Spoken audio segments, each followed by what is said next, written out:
കാഫിർ സ്ക്രീൻഷോട്ട് വിവാദം സംസ്ഥാന രാഷ്ട്രീയത്തിൽ വലിയ ചർച്ചകൾക്ക് ഇടവച്ചതാണ്. ഒടുവിൽ UDF സർക്കാർ അധികാരത്തിൽ വന്നതിന് ശേഷം ഇത് സംബന്ധിച്ച ഗൂഢാലോചന അന്വേഷിക്കാൻ പുതിയ സംഘത്തെ നിയോഗിച്ചു. അതിൻ്റെ അന്വേഷണമാണ് നടക്കുന്നത്. ഇന്നലെയാണ് ഈ സംഭവവുമായി ബന്ധപ്പെട്ട ഒരു പ്രധാനപ്പെട്ട അറസ്റ്റ് നടക്കുന്നത്. കാഫിർ സ്ക്രീൻഷോട്ട് കേസിൽ അറസ്റ്റിലായ DYFI നേതാവ് ജിതിൻ ഭാസ്കറിനായി പ്രത്യേക അന്വേഷണ സംഘം കസ്റ്റഡി അപേക്ഷ നൽകിക്കഴിഞ്ഞു. 5 ദിവസം കസ്റ്റഡി വേണമെന്നാണ് ഇവരുടെ ആവശ്യം. അറസ്റ്റ് പ്രതികാര നടപടിയുടെ ഭാഗമല്ലെന്ന് മുഖ്യമന്ത്രി VD സതീശൻ ഇന്ന് വാർത്താസമ്മേളനത്തിനിടെ വ്യക്തമാക്കുകയും ചെയ്തു. കാഫിർ സ്ക്രീൻഷോട്ട് CPMന്റെ വ്യാജ നിർമ്മിതിയാണെന്ന് ഷാഫി പറമ്പിൽ MPയും ആരോപിച്ചു.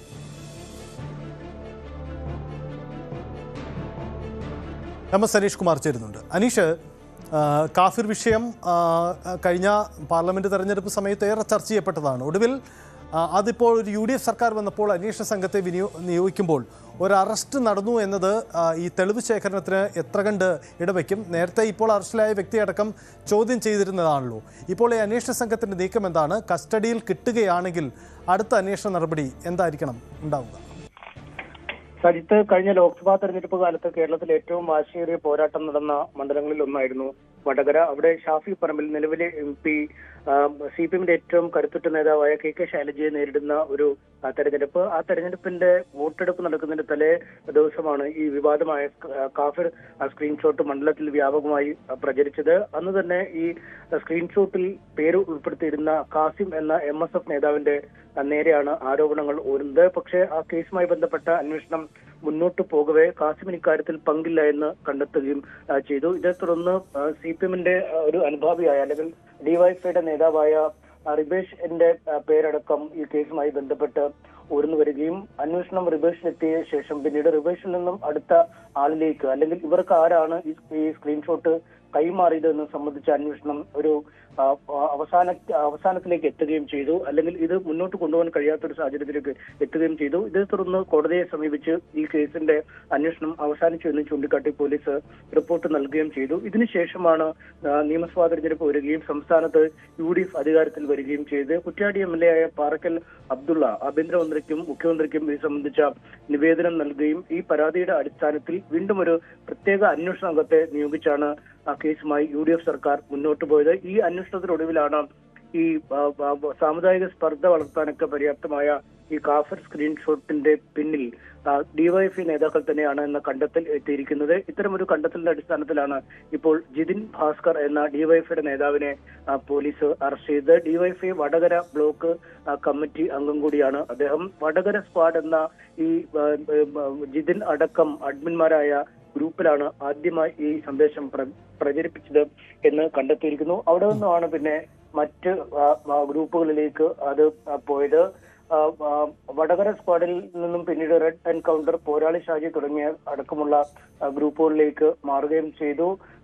ജിതിനെ ചോദ്യം ചെയ്തതിൽ നിന്നും പിന്നീട് പോലീസിന് കടത്തനാട്ട് സഹാക്കൾ, വകുപ്പാർ സഹാക്കൾ തുടങ്ങിയ മറ്റ് വാട്സാപ്പ് ഗ്രൂപ്പുകളിലേക്കും ഇത് വ്യാപിച്ചിരുന്നുവെന്ന് കണ്ടെത്തുന്നുണ്ട്. പക്ഷേ നിലവിൽ ഈ അന്വേഷണത്തിന്റെ അവസാന ഘട്ടം എത്തി നിൽക്കുന്നത് ഈ ജിതിനെ കേന്ദ്രീകരിച്ചാണ്. ജിതിനാണ് ഈ ഗ്രൂപ്പിൽ ഈ സ്ക്രീൻഷോട്ട് ചേരുകയും അവിടെ നിന്നും മറ്റുള്ള ആളുകൾ അവരവരുടെ ഗ്രൂപ്പുകളിലേക്ക് ഷെയർ ചെയ്യുകയും ചെയ്തു എന്ന് കണ്ടെത്തിയിരിക്കുന്നു. പ്രത്യേകിച്ചും റിബേഷിലെ പോലുള്ള നേതാക്കളൊക്കെ അങ്ങനെയാണ് ചെയ്തതെന്ന് പോലീസിന് മൊഴി നൽകിയിരിക്കുന്ന ഒരു സാഹചര്യമുണ്ട്. അതുകൊണ്ട് ഈ ജിതിനിൽ നിന്നുള്ള അന്വേഷണമാവും ഒരുപക്ഷെ എവിടെയാണ് ഈ സ്ക്രീൻഷോട്ട് നിർമ്മിക്കപ്പെട്ടത് എന്ന് മനസ്സിലാക്കാൻ കഴിയുക എന്നാണ് പോലീസ് പറയുന്നത്. ഇതുകൊണ്ട് തന്നെയാണ് 5 ദിവസം ജിതിനെ കസ്റ്റഡിയിൽ ആവശ്യപ്പെട്ട് പോലീസ് ഇന്ന് കസ്റ്റഡി അപേക്ഷ നൽകിയിരിക്കുന്നത്. അതീവ ഗുരുതരമായ കുറ്റകൃത്യമാണ് ജിതിനടക്കമുള്ളവർ ചെയ്തത് എന്നാണ് പോലീസ് കോടതിയിൽ വാദിക്കുന്നത്. പ്രധാനമായും സാമുദായിക ഐക്യം തകർക്കൽ, കലാപത്തിന് ആഹ്വാനം ചെയ്യുക, തെളിവ് നശിപ്പിക്കുക, IT ആക്ടിലെ മറ്റു ചില കാര്യങ്ങൾ, ഇങ്ങനെയുള്ള വിവിധ വകുപ്പുകൾ ചേർത്താണ് കേസെടുത്തിരിക്കുന്നത്. എന്തായാലും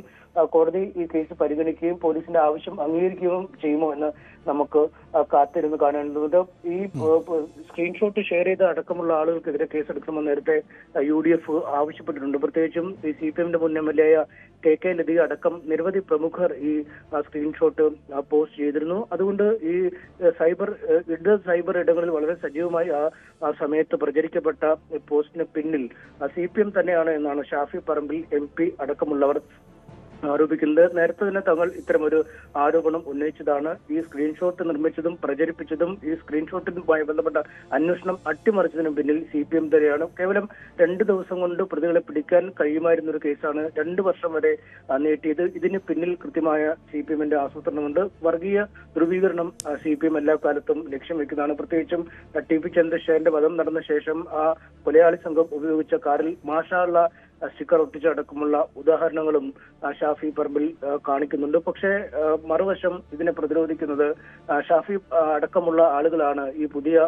കേസുമായി ബന്ധപ്പെട്ട പുരോഗതികളിൽ എന്നാണ് പറയുന്നത്. ഒരു അന്വേഷണം രാഷ്ട്രീയമായി പ്രേരിതമായി മുന്നോട്ട് നീങ്ങുന്നതിനാണ് ഒരു പ്രത്യേക അന്വേഷണ സംഘത്തെ തന്നെ നിയോഗിക്കും. അവർ UDF-ന്റെ അല്ലെങ്കിൽ കോൺഗ്രസ് നേതാക്കളുടെ നിർദ്ദേശം അനുസരിച്ച് മാത്രം പോവുകയും ചെയ്യുന്ന ഒരു സാഹചര്യമാണ്.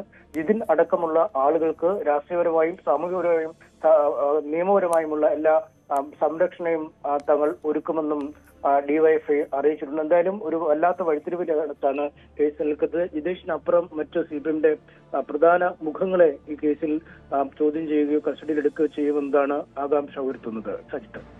ഓക്കെ, അനീഷ് ഒന്ന് തുടരുക. എന്തായാലും ഇത് ഒരു പ്രതികാര നടപടിയല്ലെന്നാണ് മുഖ്യമന്ത്രി VD സതീശൻ പറയുന്നത്.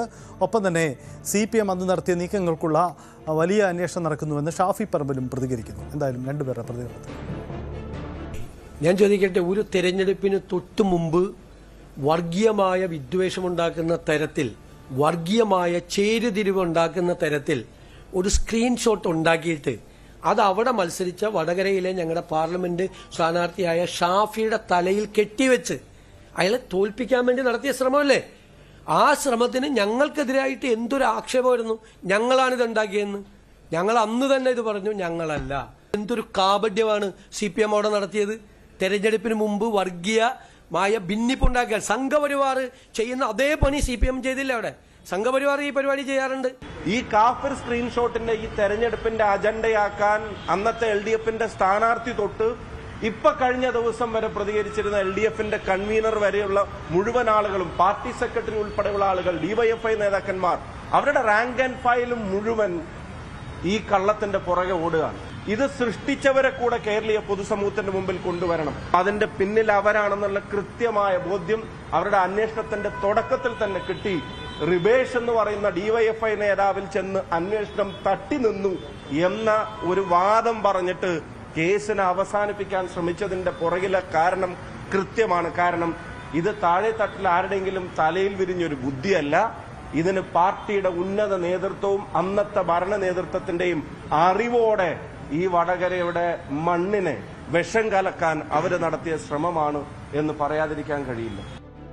ഇതാണ് രണ്ടുപേരുടെയും പ്രതികരണം. MS അനീഷ് കുമാർ തുടരുന്നുണ്ട്. അനീഷ്, ഈ കേസന്വേഷണം വർഷങ്ങൾക്ക് ശേഷം പുനരാരംഭിക്കുമ്പോൾ, ഒരു പ്രത്യേക സംഘം അന്വേഷിക്കുമ്പോൾ, ഈ അറസ്റ്റ് അടക്കമുള്ള നടപടികൾക്കും അപ്പുറം കോടതിക്ക് മുമ്പിൽ നിലനിൽക്കുന്ന തെളിവുകൾ ഹാജരാക്കാൻ ഈ അന്വേഷണ സംഘത്തിന് കഴിയുമോ എന്നത് വെല്ലുവിളിയല്ലേ? പ്രത്യേകിച്ച് അന്ന് പ്രചരിക്കപ്പെട്ട ഒരു സ്ക്രീൻഷോട്ട് അന്ന് ഏതോ ഒരു വാട്സപ്പ് ഗ്രൂപ്പിൽ വന്നു എന്ന ആക്ഷേപം, ഇത് സംബന്ധിച്ചൊക്കെ തെളിവുകൾ എങ്ങനെ ശേഖരിക്കുമെന്നൊരു വലിയ വെല്ലുവിളിയല്ലേ?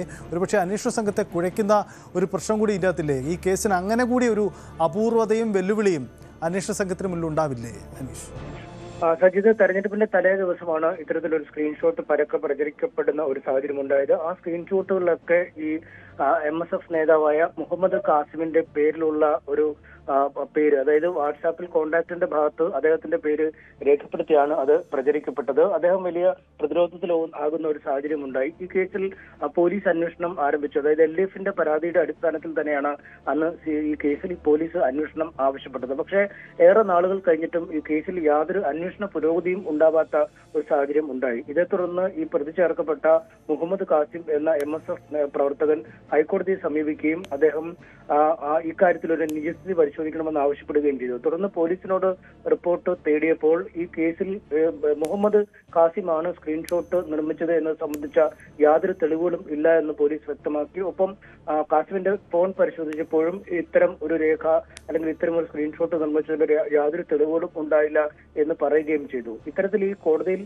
ഈ പോലീസ് നൽകിയ അന്വേഷണ റിപ്പോർട്ട് അന്ന് തന്നെ പോലീസിന് CPM-ന് വലിയ തിരിച്ചടിയായി മാറിയിരുന്നു. ഇതേ തുടർന്നാണ് പിന്നീട് ഈ കേസിന്റെ അന്വേഷണം DYFI നേതാവും അധ്യാപക അധ്യാപകനുമായ റിബേഷ് രാമകൃഷ്ണൻ എന്ന ആളിലേക്ക് എത്തുകയും അദ്ദേഹത്തിലെത്തി ഈ കേസ് അന്വേഷിക്കുന്ന ഒരു അവസ്ഥയിലേക്ക് കാര്യങ്ങൾ എത്തി. പോസ്റ്റിന്റെ ഉറവിടം കണ്ടെത്താനായില്ലെന്ന് പറഞ്ഞായിരുന്നു അന്ന് പോലീസ് കേസ് അവസാനിപ്പിക്കാൻ ഒരുങ്ങിയത്. പ്രത്യേകിച്ചും ഈ മെറ്റയുമായി ബന്ധപ്പെട്ടൊക്കെയാണ് ഇതിന്റെ വിവരങ്ങൾ ലഭിക്കേണ്ടതുണ്ട്. ഈ ഫേസ്ബുക്കിലും അല്ലെങ്കിൽ വാട്സാപ്പിലും ഒക്കെ ഇത് ഷെയർ ചെയ്യുമ്പോൾ മെറ്റയാണ് ഇതുമായി ബന്ധപ്പെട്ട വിശദാംശങ്ങൾ നൽകേണ്ടത്. പക്ഷേ മെറ്റയിൽ നിന്നും ഇത്തരം വിശദാംശങ്ങൾ നൽകുന്നുമില്ല. ഒപ്പം ഈ കേസിന്റെ ഏറ്റവും പ്രധാനമായ ഈ ഉറവിടം സംബന്ധിച്ച് കൃത്യമായ വിവരം ലഭിക്കുന്നുമില്ല എന്ന് പറയുകയും ചെയ്തു. ഇതേ തുടർന്നാണ് പിന്നീട് കേസന്വേഷണം അവസാനിപ്പിക്കാൻ പോലീസ് ശ്രമിച്ചത്. പക്ഷേ പിന്നീട് UDF സർക്കാർ അധികാരത്തിലേറിയ ശേഷം ഏറ്റവും ഒടുവിൽ എത്തി നിന്ന റിബേഷ് രാമകൃഷ്ണനിലാണ് ഈ അന്വേഷണ സംഘം ആദ്യം മൊഴിയെടുപ്പും മറ്റുമൊക്കെ ആരംഭിച്ചത്. റിബേഷ് രാമകൃഷ്ണന് പറയേണ്ടി വന്നു തനിക്ക് എവിടെ നിന്നാണ് ഈ സ്ക്രീൻഷോട്ട് ലഭിച്ചത്, അല്ലെങ്കിൽ ഏതാണ് തന്റെ ഉറവിടം എന്ന് പറയേണ്ടി വന്നു. റിബേഷും അതുൽ അടക്കമുള്ള മറ്റു ചില നേതാക്കളെയും പോലീസ് വിളിച്ച് ചോദ്യം ചെയ്തിരുന്നു. അങ്ങനെ റിബേഷാണ് ഈ വടകര സ്ക്വാഡ് എന്ന DYF പ്രവർത്തകരൊക്കെ ഉള്ള ആ ഗ്രൂപ്പിലാണ് ആദ്യമായി ഈ സ്ക്രീൻഷോട്ട് പ്രത്യക്ഷമായതെന്നും അവിടെ നിന്ന് ലഭിച്ച സ്ക്രീൻഷോട്ടാണ് തങ്ങൾ പുറത്തേക്ക് പ്രചരിപ്പിച്ചതെന്നും പറഞ്ഞു. ആ സ്ക്രീൻഷോട്ട് ഗ്രൂപ്പിൽ ഷെയർ ചെയ്തത് ജിതേഷ് ഭാസ്കരനാണ്. അതുകൊണ്ട് അങ്ങനെയാണ് അദ്ദേഹത്തിലേക്ക് ഈ കേസന്വേഷണം എത്തുകയും അദ്ദേഹം ചോദ്യം ചെയ്യലിൽ കൃത്യമായി ജിതിൻ ഭാസ്കറിന് കാര്യങ്ങൾ വിശദീകരിക്കാൻ കഴിയാതെ വരികയും ചെയ്തപ്പോൾ അറസ്റ്റിലേക്ക് നീങ്ങിയിരിക്കുന്നത്. നേരത്തെ സജിത്ത് ചോദിച്ച ചോദ്യത്തിൽ ഏറ്റവും പ്രസക്തമായ ഭാഗം അതുതന്നെയാണ്. കൃത്യമായ ഒരു തെളിവ് സമാഹരണം എന്നത് ഈ കേസിൽ അങ്ങേയറ്റം ദുഷ്കരമാണ്. കാരണം മെറ്റയിൽ നിന്നാണ് വിവരങ്ങൾ ലഭിക്കേണ്ടത്. പലപ്പോഴും ഈ അതീവ ഗുരുതരമില്ലാത്ത അല്ലെങ്കിൽ രാജ്യദ്രോഹ സ്വഭാവം ഇല്ലാത്ത കേസുകളിലും മറ്റുമൊക്കെ പലപ്പോഴും മെറ്റ വിവരങ്ങൾ നൽകാൻ വലിയ കാലതാമസം വരിക അല്ലെങ്കിൽ നൽകാൻ വിസമ്മതം പ്രകടിപ്പിക്കുകയൊക്കെ ചെയ്യുന്ന ഒരു സാഹചര്യമുണ്ട്. ഒപ്പം ഇത് പല ഇടങ്ങളിലേക്കാണ് പടർന്നു പോയിരിക്കുന്നത്. ഈ ജിതിന്റെ ഫോൺ പരിശോധിച്ചാലും ഒരുപക്ഷെ ജിതിനെ എവിടെ നിന്നും ഈ സ്ക്രീൻഷോട്ട് കിട്ടിയതെന്ന് സംബന്ധിച്ച് കൃത്യമായ വിവരം ലഭിക്കാത്ത ഒരു സാഹചര്യം കൂടിയുണ്ട്. അതാണ് അനീഷ് സൂചിപ്പിച്ചതുപോലെയാണ്. തെളിവ് ശേഖരണം വെല്ലുവിളിയാണ്. എന്തായാലും ആദ്യ അറസ്റ്റ് നടന്നിരിക്കുകയാണ്. ഇനി തുടർനീക്കം എന്ത് കോടതിയുടേത് എന്നുകൂടി പ്രസക്തമാണ്.